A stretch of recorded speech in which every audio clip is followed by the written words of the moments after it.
Welcome to Brain Food Bytes. My name is Duncan Will. I'm a loss prevention specialist with CAMICO Mutual Insurance. And today we're going to be talking about the conclusion, it looks like, for the BOI reporting. For a little bit of a history lesson on this, it came into existence back in 2001. January 1st, 2001, it came into existence. CTA, the Corporate Transparency Act, came out. Beneficial ownership information reporting was a part of that.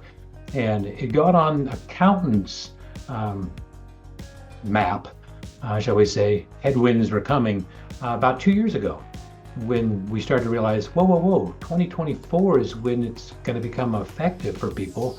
What is it we have to do? And ever since it became on everybody's radar, people were like, no, it can't be all that. CPAs have always been the trusted advisors for our clients. They look to us for help, and it ended up having a whole bunch of issues in there because it looked like, to the extent that a CPA was advising, it could be the unauthorized practice of law.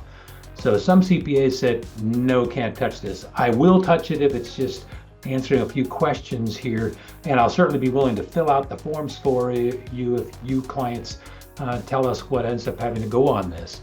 But clients were having difficulty finding somebody that would provide them with the legal advice to interpret what was going on. Well, this came to a fruition about a year ago. It's not finalized, but a fruition where we should end up adjusting our engagement letters to either scope it in or scope it out. So we at CAMICO put in virtually all of our engagement letters language to say, hey, wait a minute, we either are doing it or are not doing this. And so that clients couldn't turn around and say, why didn't you tell me when FinCEN knocked on their door? Well, if this was a marathon that started back there in 2021, we are nearing the tape here with people starting to stretch toward it. Because on February 27th, that was a Thursday, FinCEN came out and said, you know what, we're stopping. We're not going to be penalizing anybody for this. We're not going to be enforcing this on anybody. And we're going to come out with some finalized terms on this effective no sooner than March 21st. Well, FinCEN did that, and the U.S. Department of Treasury came out on Sunday, March 2nd, not too long ago, and said, you know what, we're done. They issued a press release and said, we're not going to be enforcing any penalties associated with under the old BOI rules. In fact, anybody domestically, U.S. citizens or domestic reporting entities or any of the beneficial owners of those entities will not have any kind of issues with this.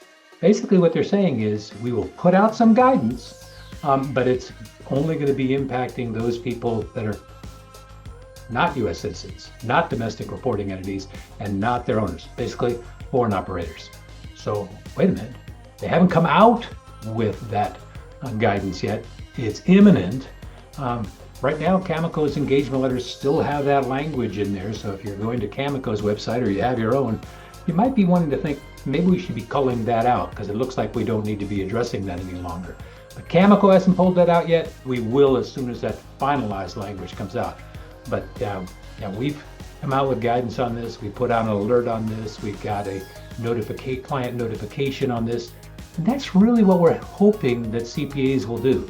Alert their clients of what's happened, what FinCEN put out, what the U.S. Treasury put out, alerting them that it doesn't look like they need to be doing this. They won't be punished for doing this. And the final say on this, that it's only going to be impacting foreign entities and foreign reporters will be on the horizon very soon.